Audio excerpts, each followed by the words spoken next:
Shalom Aleichem, Besema Masia. Saudara-saudara yang dikasihi Tuhan, tema kita minggu ini ialah orang Kristen kelas dunia menurut kitab Injil Markus pasal yang ke-16 ayat yang ke-15. Sebuah pendekatan tematik integratif, biblika, dan refleksi teologisnya bagi kita. Mari kita membaca. Lalu ia berkata kepada mereka, pergilah ke seluruh dunia, beritakanlah Injil kepada segala makhluk. Markus pasal 16 ayat 15 ini merupakan perintah langsung dari Kristus sendiri kepada murid-muridnya agar mereka pergi ke seluruh dunia. Perintahnya sangat jelas, pergi ke seluruh dunia, beritakanlah Injil kepada segala makhluk. Hal yang sama diungkapkan di dalam kitab Injil Matius 28 ayat 18 sampai 20. Perintahnya juga jelas supaya memberitakan Injil ke seluruh dunia. Nah, pertanyaan pertama untuk kita saat ini yang berkaitan dengan tema kita dan bacaan kita ialah, apakah arti orang Kristen kelas dunia itu? Saudara, orang Kristen kelas dunia merupakan orang-orang yang sepenuhnya hidup di dunia ini. Namun, mereka telah mengalami pembaharuan akal budi di dalam Kristus dan tidak serupa dengan dunia ini. Ya, mereka tidak serupa walaupun mereka tinggal di dalam dunia ini. Kenapa? Karena mereka telah mengalami pembaharuan akal budi di dalam Kristus yang telah mati, dikuburkan, dan bangkit bagi keselamatan dirinya. Mari kita bandingkan dengan Roma pasal 12 ayat yang kedua. Janganlah kamu menjadi serupa dengan dunia ini, tetapi berubahlah oleh pembaharuan budimu, sehingga kamu dapat membedakan manakah kehendak Allah, apa yang baik, yang berkenan kepada Allah, dan yang sempurna. Janganlah kamu menjadi serupa dengan dunia ini, kompromi. Tetapi berubahlah oleh pembaharuan budimu, transformasi pikiran. Saudara-saudara, oleh karena terjadinya transformasi pola pikir ini, maka itulah sebabnya orang-orang Kristen kelas dunia itu tidak serupa dengan dunia ini. Oleh transformasi ini pula, maka keluarlah energi ilahi yang berpengaruh dari dalam dirinya. Kemudian itu dapat ditularkan kepada orang lain seperti air yang mengalir. Mari kita bandingkan hal ini dengan ucapan Kristus dalam Yohanes pasal 4 ayat 13 dan 14. Jawab Yesus kepadanya, barang siapa minum air ini, ia akan haus lagi. Tetapi barang siapa minum air yang kuberikan kepadanya, ia tidak akan haus untuk selama-lamanya. Sebaliknya, air yang kuberikan kepadanya akan menjadi mata air dalam dirinya yang terus-menerus memancar sampai kepada hidup yang kekal. Air yang pertama adalah air di sumur Yakub. Perempuan Samaria ini, itu adalah air yang membuat dia haus, serupa dengan air dunia ini. Tetapi air yang kuberikan kepadamu, kamu tidak akan haus, karena airnya tidak serupa. Justru sebaliknya, dari dalam dirimu akan mengalir aliran-aliran air hidup, yaitu kuasa Roh Kudus dari dalam dirinya. Saudara-saudara, air ini tidak dapat diminum oleh mereka yang serupa dengan dunia ini. Tetapi bagi orang Kristen kelas dunia yang telah mengalami pembaharuan, yang telah mengalami transformasi pikiran, mereka ini meminum air kehidupan itu, dan dari dalam diri mereka akan mengalir aliran-aliran air hidup. Artinya, aliran itu adalah sukacita, damai sejahtera, inspirasi, pengharapan, antusiasme. Itu mereka bisa alirkan atau mereka bisa tularkan kepada orang-orang lain. Kenapa? Karena mereka tahu bahwa mereka adalah pembuat perubahan. Saudara-saudara, pertanyaan kedua muncul untuk kita ialah, bagaimana caranya orang berpikir seperti seorang Kristen kelas dunia? Setidaknya ada 4, saudara-saudara, untuk menjadi orang Kristen kelas dunia. Orang Kristen kelas dunia itu harus membuat beberapa perubahan pola pikir, perspektif, dan juga perubahan sikap hati. Mari kita lihat yang pertama. Perubahan pertama, perubahan pola pikir, yaitu perubahan pola pikir yang berpusat pada orang lain juga, bukan hanya berpusat pada diri sendiri. Saya baca 1 Korintus 14 ayat 6. Saudara-saudara, janganlah kamu sama seperti anak-anak dalam pemikiranmu. Jadilah anak-anak dalam kejahatan, tetapi orang dewasa dalam pemikiranmu. Anak-anak itu biasanya hanya memikirkan diri mereka sendiri saja. Tetapi orang-orang dewasa itu diberi kemampuan untuk memikirkan orang lain juga. Saudara-saudara, inilah yang dikatakan oleh Filipi pasal 4 ayat yang kedua. Dan janganlah tiap-tiap orang hanya memperhatikan kepentingan sendiri, tetapi kepentingan orang lain juga. Artinya, ini merupakan sebuah perubahan sikap mental yang sulit bagi kita. Pada dasarnya, kita itu asik dengan diri kita sendiri. Dan hampir semua iklan hari ini mendorong kita untuk memikirkan diri sendiri. Cara agar kita bisa membuat perubahan paradigma ini adalah dengan bergantung kepada kuasa Roh Kudus yang terus memperbaharui kita. Dalam 1 Korintus 2 ayat 14 berkata, kita tidak menerima roh dunia, tetapi roh yang berasal dari Allah, supaya kita tahu apa yang dikaruniakan Allah kepada kita. Artinya, supaya kita tahu apa yang dikaruniakan Allah kepada kita, kita itu telah menerima roh yang berasal daripada Allah, yaitu roh yang telah dilahirkan baru, pikiran yang telah mengalami sebuah pembaharuan.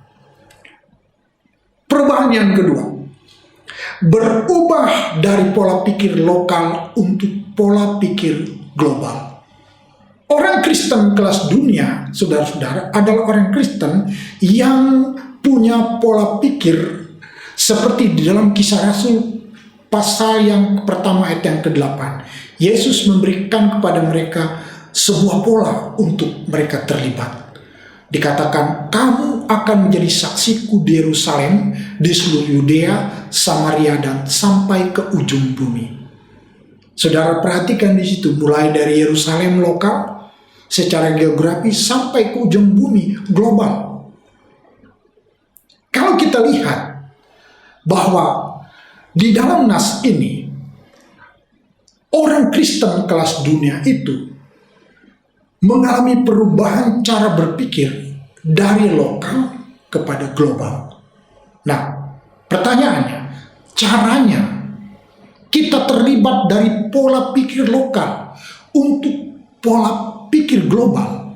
Caranya ialah kita menjadi mitra misi gereja dalam hal doa, dana, dan dalam hal daya. Cara itu kita bisa terlibat dalam doa, daya, dan dana, menjadi mitra misi gereja.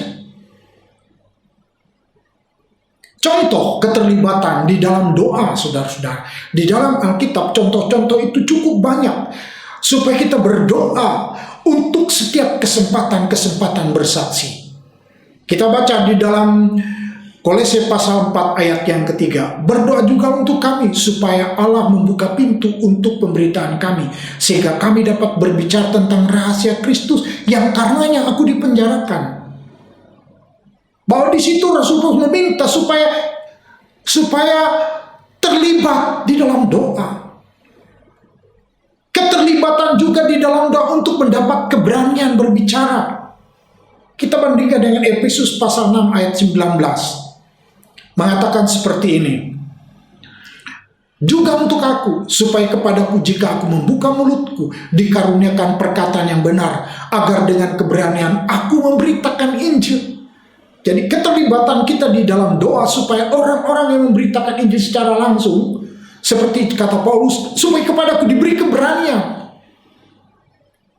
Lalu kita lihat bagaimana keterlibatan kita sebagai mitra berdoa untuk orang-orang yang akan percaya seperti doa Kristus dalam Yohanes 17 ayat yang ke-20. Saudara, kita lihat di sini bagaimana Yesus berdoa, dan bukan untuk mereka ini saja aku berdoa, tetapi juga untuk orang-orang yang percaya kepadaku oleh pemberitaan mereka.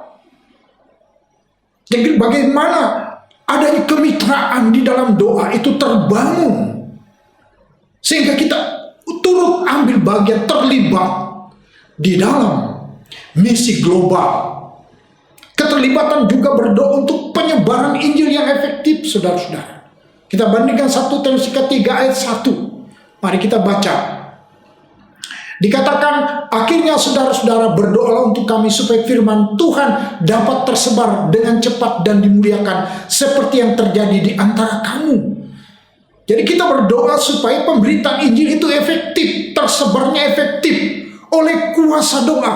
Pada waktu kita terlibat di dalam doa, menjadi mitra misi gereja di dalam doa, maka artinya kita sudah mengubah pola pikir kita dari yang lokal kepada yang global. Kita turut terlibat di dalam proyek misi itu.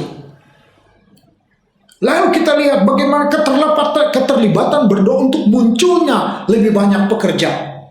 Saudara tahu, pelayanan itu butuh banyak pelayan. Pelayanan itu butuh banyak pekerja. Itu kita harus terlibat berdoa supaya tuhayan-tuhayan itu cukup pekerjanya. Matius 9 ayat 38 mengatakan seperti ini. Mari kita baca. Karena itu mintalah kepada Tuhan yang mempunyai tuhayan supaya ia mengirimkan pekerja-pekerja untuk tuhayan.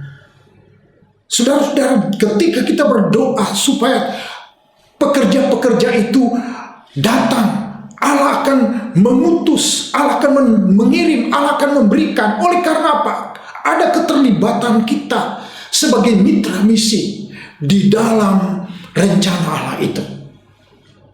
Nah, lalu kita lihat contoh keterlibatan kita dalam hal dana untuk misi. Kita melihat di dalam Alkitab, saudara, dalam 2 Korintus 9 ayat 12 sampai 13. Dikatakan begini, sebab pelayanan kasih yang berisi pemberian ini bukan hanya mencukupkan keperluan-keperluan orang kudus, tetapi juga untuk melimpahkan ucapan syukur kepada Allah. Dan oleh sebab kamu telah tahan uji dalam pelayanan itu, mereka memuliakan Allah karena ketaatan kamu dalam pengakuan akan Injil Kristus. Dan karena kemurahan hatimu dalam membagikan segala sesuatu dengan mereka dan dengan semua orang.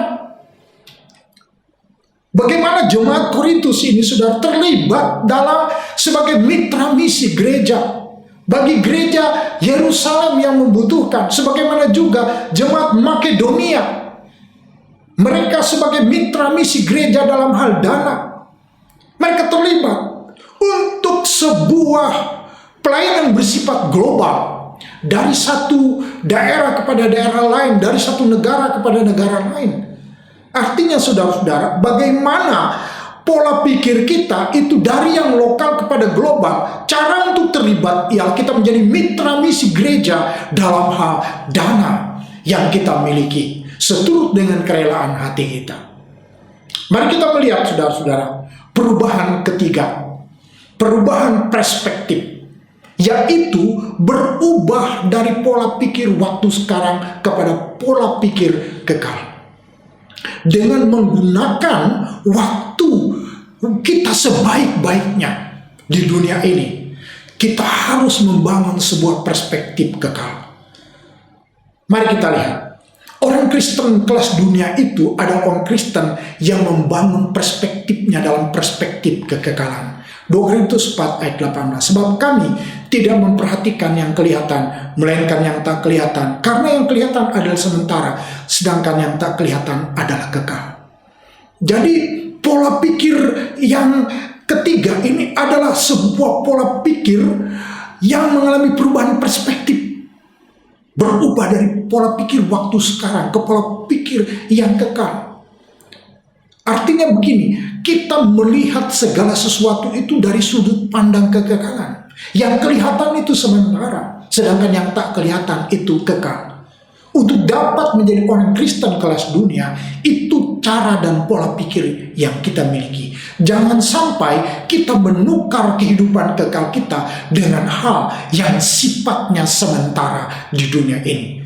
Yesus berkata dalam Lukas 9 ayat 62, setiap orang yang siap untuk membaca, tetapi menoleh ke belakang tidak layak untuk kerajaan Allah. Saudara tahu, tidak layak untuk kerajaan Allah. Artinya, ia tidak membangun pola pikirnya dalam perspektif kerajaan Allah, perspektif kekekalan. Menoleh ke belakang artinya melihat kepada peristiwa-peristiwa yang kelihatan, tapi ia tidak melihat kepada apa yang akan datang dalam kekekalan. Dalam 1 Korintus 7 ayat 30 dikatakan, ini sikap hati yang diperlukan dari orang-orang yang ingin membangun pola pikirnya dalam perspektif kekekalan. Pendeknya, orang-orang yang mempergunakan barang-barang dunia seolah-olah sama sekali tidak mempergunakannya. Sebab dunia seperti yang kita kenal sekarang ini akan berlalu. Artinya meskipun kita sebagai orang Kristen kelas dunia tinggal sepenuhnya di dunia ini, tetapi saudara-saudara, kita memandang dunia seperti yang kita kenal sekarang itu akan berlalu. Saudara-saudara, pertanyaan muncul kepada kita, apakah yang mencegah kita menjadi orang Kristen kelas dunia? Apakah yang mencegah kita untuk menjadi orang Kristen kelas dunia? Apapun itu yang ada di dalam diri saudara dan saya, lepaskan semua itu. Apapun yang mencegah dan menghalangi kita untuk menjadi orang Kristen kelas dunia, lepaskan itu. Mari kita lihat di dalam Ibrani 12 ayat 1. Karena kita mempunyai banyak saksi, bagaikan awan yang mengelilingi kita, marilah kita menanggalkan semua beban dan dosa yang begitu merintangi kita, dan berlomba dengan tekun dalam perlombaan yang diwajibkan bagi kita. Saudara-saudara, apa yang mencegah kita? Beban dan juga dosa. Beban dan juga dosa. Lepaskan itu. Supaya apa? Supaya itu tidak mencegah dan merintangi kita untuk menjadi orang Kristen kelas dunia di tengah-tengah dunia yang kita kenal ini. Perubahan yang keempat, berubah dari pola pikir mencari-cari alasan kepada pola pikir yang kreatif untuk melaksanakan misi. Biasanya orang-orang saudara cari alasan kambing hitam untuk tidak melakukan itu. Alasannya banyak, saya tidak perlu sebutkan satu demi satu. Tetapi pola pikir orang yang telah mengalami transformasi itu bukan mencari alasan-alasan untuk tidak melaksanakan amanat agung itu, tetapi mencari cara-cara kreatif. Saudara, kita bisa lihat bagaimana Sarah beralasan dia terlalu tua untuk punya anak. Kemudian Yeremia yang menyatakan dirinya terlalu muda. Tetapi dalam Alkitab Tuhan menolak alasan-alasan yang mereka kemukakan. Mari kita baca Yeremia 1 ayat 7 dan 8. Tetapi Tuhan berfirman kepadaku, janganlah katakan aku ini masih muda, tetapi kepada siapapun engkau putus haruslah engkau pergi, dan apapun yang kuperintahkan kepadamu haruslah kamu sampaikan. Jangan takut kepada mereka, sebab aku menyertai engkau untuk melepaskan engkau, demikian firman Tuhan. Ada ketakutan di dalam diri Yeremia. Oleh karena apa? Karena dia merasa masih muda. Akan tetapi Tuhan berkata bahwa jangan katakan aku masih muda. Pergi kepada siapapun. Tuhan menolak alasan dari Yeremia. Kita seringkali mencari alasan-alasan untuk tidak melaksanakan, untuk tidak terlibat sebagai mitra misi gereja, baik itu dalam doa, dalam hal daya maupun dalam hal dana. Tetapi baiklah kita sudah menjadi orang Kristen kelas dunia, justru mencari cara-cara kreatif untuk turut ambil bagian. Saya senang sekali bahwa meskipun saudara-saudara ada tinggalnya di Surabaya, ada yang tinggal di Jakarta, ada yang tinggal di beberapa kota yang lain, justru saudara telah turut ambil bagian dalam pelayanan misi gereja ini. Saudara-saudara, itu artinya saudara-saudara adalah orang Kristen kelas dunia. Dan saudara-saudara yang hari ini turut ambil bagian dalam misi gereja, artinya sudah terlibat sebagai orang Kristen kelas dunia. Refleksi teologisnya bagi kita ialah Markus pasal 16 ayat 15 adalah amanat agung Kristus dan pengutusan kita semua untuk menjalani satu kehidupan yang bermakna. Dan saudara tahu, proyek ini adalah proyek terbesar di alam semesta yang membutuhkan keterlibatan kita semua karena mencakup seluruh dunia dan semua makhluk. Artinya ini adalah proyek terbesar di alam semesta. tidak mungkin pelayanan ini tunggal, membutuhkan keterlibatan saudara semua. Dan kita ingin menjalani satu kehidupan yang bermakna, karena amanat agung Kristus ini adalah pengutusan kita semua, agar kita semua turut ambil bagian. Saya ingin menyodorkan kepada saudara reaksi alam malaikat dan dampak berita Injil Kristus di alam semesta atas keterlibatan kita menurut Lukas pasal 15 ayat yang ke-10. Mari kita baca. Aku berkata kepadamu, demikian juga akan ada sukacita pada malaikat-malaikat Allah karena ada satu orang berdosa yang bertobat.